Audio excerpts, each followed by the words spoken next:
Hi hello! Welcome to our channel. నేను మీ సిరి. ఈరోజు మనం చెప్పుకోబోయే కథ 'ఇష్టమైన సకుడ' పార్ట్ 151. కథలోకి వెళ్ళే ముందు లైక్ చేయడం మరవకండి. గుడి నుండి సరాసరి జయరాం ఇంటికి అందరూ బయలుదేరారు.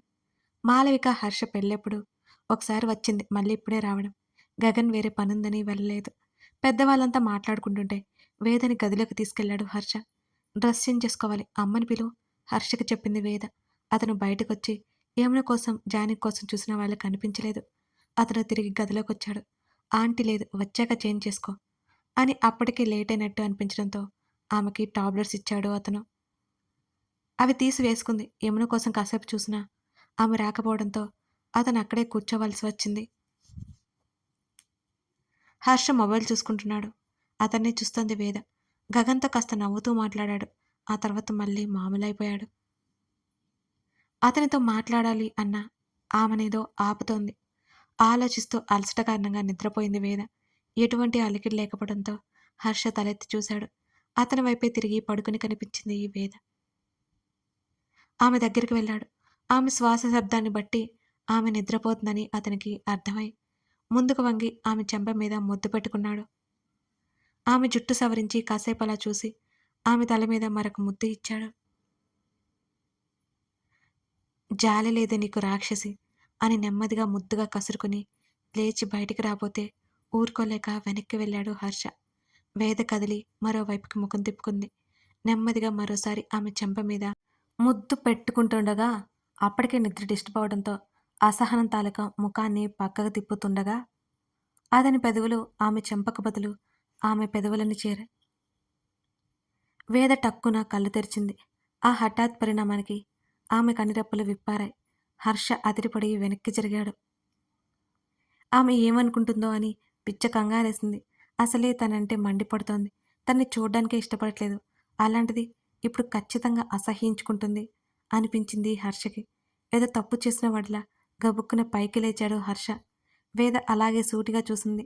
అది సరిగ్గా పడుకోబెడుతుంటే అంటూ ఆగిపోయాడు. అతనికేం చెప్పాలో అర్థం కావట్లేదు. ఆమె ముఖం చూస్తుంటే ఆమెకేదో అనుకుంటుందని మాత్రం అతనికి అర్థమైంది. పడుకోబెడుతుంటే ఆమె నేరుగా అలా మాట్లాడడంతో అతను తడబడిపోయాడు. అనుకోకుండా జరిగింది అని నెమ్మదిగా అన్నాడు అతను. మరో నిమిషం పాటు అతన్ని చూసి ఆమె కళ్ళు మూసుకుంది. ఆమె అలా చూస్తుంటే ఎందుకో అతని గుండె గట్టిగా కొట్టుకుంది. ఎడమ కాలి నొప్పిగా ఉంది, కొంచెం నొక్కి వెళ్ళు అని మరోవైపుకి తిరిగి పడుకుంది వేద. అసలు ఊహించని అతను విస్తుపోయి చూశాడు ఆమె వంక. ఏంటి, తను విన్నది నిజమో కాదన్న ఉద్దేశంతో అడిగాడు హర్ష. కాలు బాగా నొప్పొస్తుంది, డాక్టర్ వచ్చినప్పుడు చెప్పాను. అదంతా మామూలే అంటున్నారు. కాలు సెట్ అవుతుంది, అందుకే పెయిన్ అన్నారు అని కళ్ళు తెరిచి అతన్ని చూసింది వేద. అతను మసాజ్ చేయడానికి ఆయిల్ తెచ్చాడు. ఆమె పాదం పక్కన బెడ్ మీద కూర్చున్నాడు. కాస్త ఉబ్బుగా ఉంది ఆ కాలు. ఈ మధ్య అసలు కదిలించడం లేదు ఆమె. ఆయిల్ వేసి రుద్దగానే అబ్బా అంటూ ఒక్కసారిగా అరిచింది. ఆమె వైపు చూశాడతను. కళ్ళు మూసుకుని నొప్పి తాలూకా ముఖం చిట్లించింది. బాగా నొప్పిగా ఉందా అని అడిగాడు. "ఉమ్." కూతురి కోసం గది వరకు వచ్చిన యమున కూతుర్ని, అల్లుణ్ణి అలా చూసి చప్పుడు చేయకుండా వెళ్ళిపోయింది ఆమె. అతను కాలు నొక్కుతుంటే మొదటి నొప్పిగా అనిపించినా కాసేపటికి ఉపశమనం కలగడంతో నిద్రలోకి జారుకుంది వేద. తలెత్తి చూసిన హర్షకి ఆమె నిద్రపోతూ కనిపించింది. ఆమె పాదం మీద ముద్దు పెట్టుకుని పైకి లేచాడు. ఆమెలో ఈ మార్పుకి కారణమేంటో అతనికి అర్థం కాలేదు. కాసేపటికి ఆ గదిలో నుంచి బయటకు వచ్చాడు హర్ష. వర్ష, ఆదిత్య పిలుపుకి ఆమె ఏం మాట్లాడలేదు. ఇంకా నా మీద కోపం తగ్గలేదా అతను అలా అడుగుతుంటే తల తిప్పి చూసింది వర్ష. అదేం లేదు అని చీర మార్చుకోవడానికి బట్టలు తీస్తోంది. మరేంటి, ఒకసారైనా నాతో మాట్లాడవా అని ఆదిత్య అడుగుతుంటే పెళ్లి హడావుడిలో ఉన్నాను కదా, కుదరలేదు అన్నది. సరిగ్గా అప్పుడే గదిలోకి జానికొచ్చింది. నువ్వేంట్రా అప్పుడే వచ్చావు? జానికి నవ్వుతూ కొడుకుని చూసింది. వర్ష ఇక నుంచి నా గదిలో ఉంటుందమ్మా అని అన్నాడు ఆదిత్య. ఇప్పుడెవరు కాదన్నారు? అప్పుడే కదా వచ్చావు, రెస్ట్ తీసుకో, ఆ తర్వాత వస్తుందిలే, నువ్వెళ్ళు కొడుక్కి సీరియస్గా చెప్పింది జానకి. వెళ్తానులే కానీ నువ్వెళ్ళు. నేను మాట్లాడాలి అంటున్న ఆదిత్య వైపు కోపంగా చూసింది వర్ష. మమ్మీ, మమ్మీనే కానీ మర్యాదగా బయటికి పో. జానికి చెప్పడంతో తప్పక బయటికి వచ్చేశాడు ఆదిత్య. వర్ష ఆమెను చూసి చిన్నగా నవ్వింది. వర్ష చేతిని పట్టుకుని, మీ అమ్మ పిలుస్తోంది వర్ష. డ్రెస్ చేంజ్ చేసుకుని ఒకసారి బయటికి రా అంటూ వర్ష చెంప తట్టి వెళ్ళిపోయింది ఆమె. ఆ రోజు వర్ష తల్లి అక్కడే ఉంది. మిగతా మొత్తం సాయంత్రానికి వెళ్ళిపోయారు జాగ్రత్తలు చెప్పి. ఆ పెళ్లి గురించి అనౌన్స్ చేసి రిసెప్షన్ పెట్టుకుందామని ఆలోచన ఉన్న ఆదిత్య పరిస్థితి బాగోలేకపోవడంతో ఆలోచన అందరూ విరమించుకున్నారు. కానీ ఆదిత్య పెళ్లి గురించి బయటకి న్యూస్ వెళ్ళిపోయింది. ఇల్లు, ఆస్తి బాగానే ఉంది. ఆ పిల్లాడి కాళ్ళు వస్తే బావుండు. మాధవి ముఖాన్ని అదోలా పెట్టుకుని చెప్తుంటే చూస్తుంది వర్ష. నీ బాధేంటమ్మా? విసుక్కుంది తల్లి మీద. నా బాధ నీ గురించే. అసలు ఎలా సంతోషంగా ఉంటావే నువ్వు? పెళ్ళైన దగ్గర నుంచి సేవలు చేయడమే సరిపోతుంది నీకు. అసలు ఒట్టి మనిషి కూడా కాదు అని తల్లి చెబుతుంటే, మమ్మీ, మరీ ఎక్కువ ఆలోచించుకు నువ్వు. ఆదిత్య నడుస్తాడు. ఆయన నేను చేసేదేముంటుంది? ఆదిత్యని చూసుకోవడం నాకు ఇబ్బంది కాదు, సరేనా? అర్థమైందా? అది నాకిష్టం. ఇంకోసారి ఈ టాపిక్ తీసుకురాకు నా దగ్గర. విసుగ్గా ఉంది నువ్వు ఇలా మాట్లాడుతుంటే అని తల్లి మీద అరిచింది వర్ష. ఉంటుందుంటుంది. ఎందుకుంటుంది? నా మాట వింటే ఇదంతా జరిగేదా? పెళ్ళికి ముందే తల్లావబోయావు. ఇప్పుడేమో కాళ్ళు లేని భర్తకి భార్య అయ్యావు. నీ రాత ఇలా ఉంది. మేమైనా ఏం చేయగలం? ఆవిడ ఏడుస్తోంది ఉన్నట్టుండి. వర్ష కోపం విపరీతంగా వచ్చింది. నువ్వు ఎందుకిలా ఇంకా ఇక్కడే ఉన్నావు? మర్యాదగా వెళ్ళిపో. తల్లి మీద అరిచింది వర్ష. నువ్వైతే మమ్మల్ని వదిలించుకుంటావు కానీ అంత తేలిగ్గా మేము వదిలేసుకుంటామా ఏంటి? కన్న పాపానికి తప్పదుగా కడుపు కోత. మాధవి చీర కొంగుతో కళ్ళొత్తుకుంది. తన తల్లికి ఎంత నచ్చెప్పినా ఆమె వినదు అని వర్షకు అర్థమైంది. తన తల్లి బాధ తనకు తెలుసు కానీ తన్ని కూడా అర్థం చేసుకోవాలిగా. ఆ గదిలో నుంచి బయటకు వచ్చింది వర్ష. అక్కడే ఉన్న ఆదిత్యను చూసి ఆమె విస్తుపోయింది. ఆదిత్య ముఖం ఎర్రబడ్డం ఆమెకి తెలుస్తూనే ఉంది. వర్ష మాట్లాడబోయేసరికి ఆదిత్య వీల్చైర్ తిప్పుకొని వెళ్ళిపోయాడు. అతని ఫీలింగ్ ఏంటో ఆమె అంచనా వేయగలదు. ఆ రోజు తల్లితో పాటే ఉండిపోయింది వర్ష. మరునాడు ఆదిత్య గదిలోకి వెళ్ళమని జానికి చెప్పింది. వర్ష అలాగే అన్నట్టు తల ఊపింది. ఆ రోజు నుంచి తల్లి తనతో మాట్లాడలేదు. ధరణి నెమ్మదిగా తల్లి గదిలోకి వెళ్ళింది. తండ్రి అప్పటికే వెళ్ళిపోయాడు. చీరలు మడత పెడుతుంది రేవతి. కూతురు అక్కడికి వచ్చిందని తెలిసి మరికొన్ని చీరలు బెడ్ మీద పడేసి ఒక్కొక్కటిగా తీసి మడత పెడుతుంది. ఏం మాట్లాడకుండా రేవతి. అమ్మా, ధరణి పిలిచింది. రేవతి ఏంటన్నట్టు చూసింది మామూలుగా. దగ్గరగా వెళ్ళి తల్లి మడి చుట్టూ చేతులు వేసి భుజం మీద తలవాల్చుకుంది ధరణి. అమ్మా, వినబడుతుంది, చెప్పు. నాతో మాట్లాడట్లేదు నువ్వు. పూర్తిగా తల్లి భుజం దగ్గర ముఖం దాచుకుంది ధరణి. నేను మాట్లాడినా మాట్లాడకపోయినా నీకు తేడా ఏం తెలియదు కదా అంటూ తన పని తాను చేసుకుంటూ ఉంది రేవతి. సారీ అమ్మా, నీ సారీ నాకేం అక్కర్లేదు. ఇంకోసారి భోజనం మధ్యలో నుంచి లేవను. ధరణి తల్లి ముందరకొచ్చి ముఖం చూస్తూ చెప్పింది. సరే పో అన్నది రేవతి. ఎప్పట్లా ఉండొచ్చు కదా అంది ధరణి. వద్దమ్మా వద్దు. నీతో మాట్లాడాలంటే నాకు భయమేస్తుంది. నా నోరు అసలే ఊరుకోదు. ఎందుకొచ్చిన గొడవ? నిన్న తిండి మధ్యలో నుంచి లేచి వెళ్ళిపోయా. రేపు ఇంట్లో నుంచైనా వెళ్ళిపోతావు అన్నది రేవతి. అప్పటికే ధరణి కళ్ళ నిండా నీళ్లు నిండుకొని ఉన్నాయి.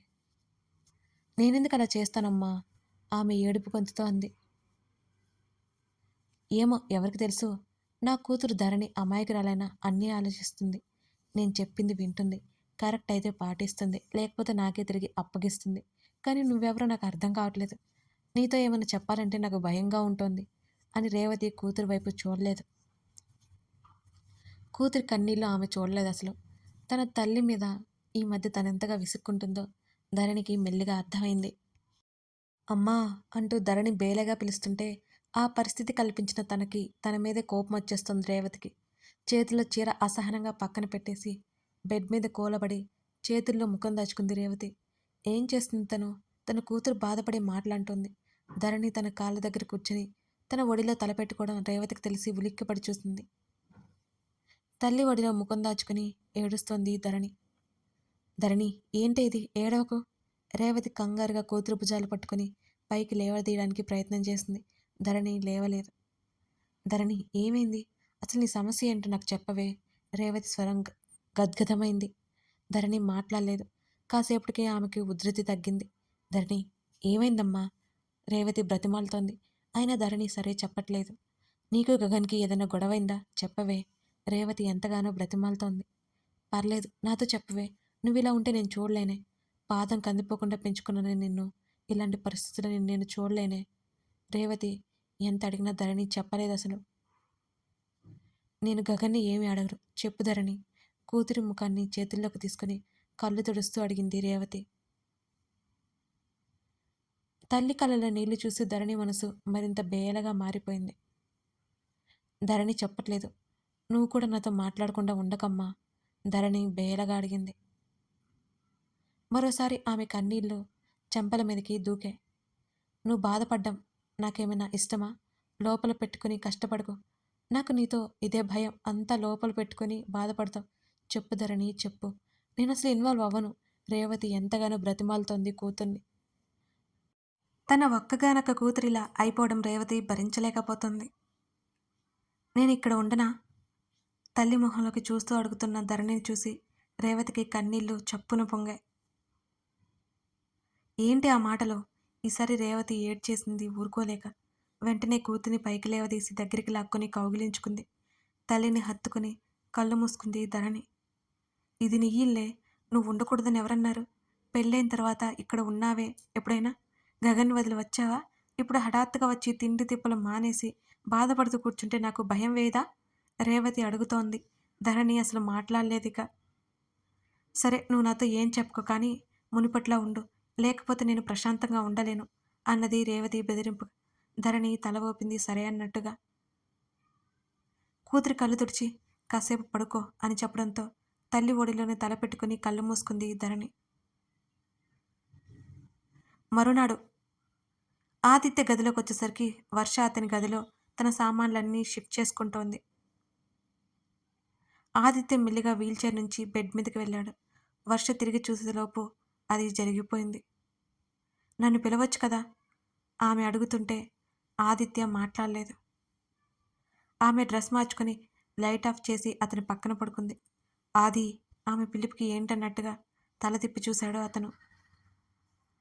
అమ్మ తరపున నేను సారీ చెప్తున్నాను. వర్ష నెమ్మదిగా చెప్పింది ఆ మాట. పర్లేదు అది నిజమే కదా.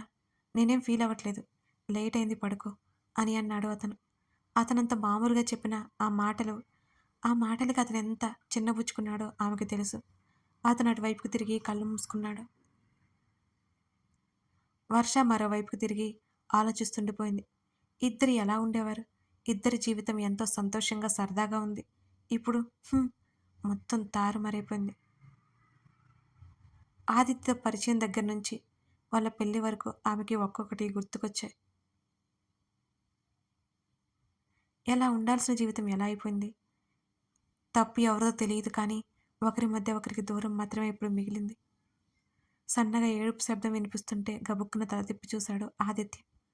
వర్ష భుజాలు అదురుతున్నాయి. ఆమెకి తెలియకుండా ఆమె ఏడ్చేస్తోంది. ఆదిత్య నెమ్మదిగా లేచి కూర్చున్నాడు. వర్ష భుజం మీద చేయి వేసి పిలిచాడు. ఉలిక్కిపడ్డట్టు ఏడుపు ఆపేసింది వర్ష. వర్ష ఏమైంది? ఆదిత్య గొంతులో కంగారు స్పష్టంగా తెలుస్తుంది. అతను కాస్త వంగినట్టుగా ఆమెను చూస్తున్నాడు. ఆమె చప్పున కళ్ళు తుడుచుకొని ఏం లేదన్నట్టు తల ఊపింది. అంతగా ఏడుస్తూ ఏం లేదంటావేంటి? ఆదిత్య గట్టిగా అడిగాడు. ఆమె అతని బొజ్జలో ముఖం దాచుకుంది. మళ్ళీ ఏడవసాగింది. ఏంటది? ఎందుకిలా జరుగుతోంది? మనమేంటి ఇలా ఉండడమేంటి? వర్ష ఎక్కిళ్ళ మధ్య అడుగుతూ ఉంటే ఆదిత్యకి బాధేసింది. వర్షు ప్లీజ్ ఏడవకు. అతను బ్రతిమాలుతూ సర్ది చెప్తున్నాడు. ఐ హేట్ యూ ఆది. ఆమె ఏడుస్తూనే చెప్తుంటే అతనికి నవ్వొచ్చింది. I love you Varshu. ఆమె భుజాలు పట్టుకుని పైకి లేవదీసి కౌగిలించుకున్నాడు ఆదిత్య.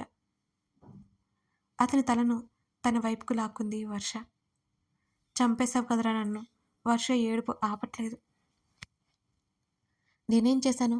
ఆదిత్య అడుగుతుంటే అతని చెంప మీద లాగిపెట్టి కొట్టింది. నిలదొక్కుకోలేక వెనక్కి పడ్డాడు ఆదిత్య. చెంప మీద చేయి పెట్టుకుని నోరు తెరుచుకొని ఆమె వైపు చూశాడు ఆశ్చర్యంగా. అంతా నీ వల్లే. ఎన్ని వాగావు నా దగ్గర? వర్ష భద్రకాళిలా చూసింది. చూసావు కదా నా పరిస్థితి. మీ అమ్మన్నట్టు నాకు సేవలు చేయాల్సి వస్తుంది నువ్వు. ఆదిత్య చెప్తూ చిన్నగా నవ్వాడు. పట్టించుకోలేదంటూ ఆ మాటలు సీరియస్‌గా తీసుకున్నావు కదా! మా బావతో నా పెళ్లి జరగలేదని మా అమ్మ బాధ. అందుకే అలా మాట్లాడింది. నిన్ను బాధ పెట్టాలని కాదు. నన్ను నా డెసిషన్ తప్పని ప్రూవ్ చేయాలని మా అమ్మ పంతం. ప్లీజ్ పట్టించుకోకు ఆది. నాకే కష్టం కాదు. నువ్వు మొదట్లోనే నాకు చెప్పి ఉంటే ఈ ఏడుపు తప్పేది. వర్ష కళ్ళు తుడుచుకుంటూ ఉరిమి చూసింది అతని వంక. బుద్ధి గడ్డి తింది. సారీ వర్షు. అతడు నెమ్మదిగా లేచి వర్ష చేతులు పట్టుకున్నాడు. కథ కొనసాగుతుంది. ఇదన్నమాట సంగతి. మన కథ మొత్తానికి ఇలా ముందుకెళ్ళిపోతుంది. మీకెలా అనిపించిందో కామెంట్‌లో చెప్పండి. అలాగే లైక్ చేయడం, కామెంట్ చేయడం, షేర్ చేయడం, సబ్స్క్రైబ్ చేయడం మర్చిపోకండి. త్వరలోనే మన గివ్ అవే రిజల్ట్స్ చెప్తాను. అంతకంటే ముందు మీరు ఫాలో అవ్వాలి కదా! గివ్ అవే వీడియో డిస్క్రిప్షన్‌లో ఉందండి. చూడండి. Thank you.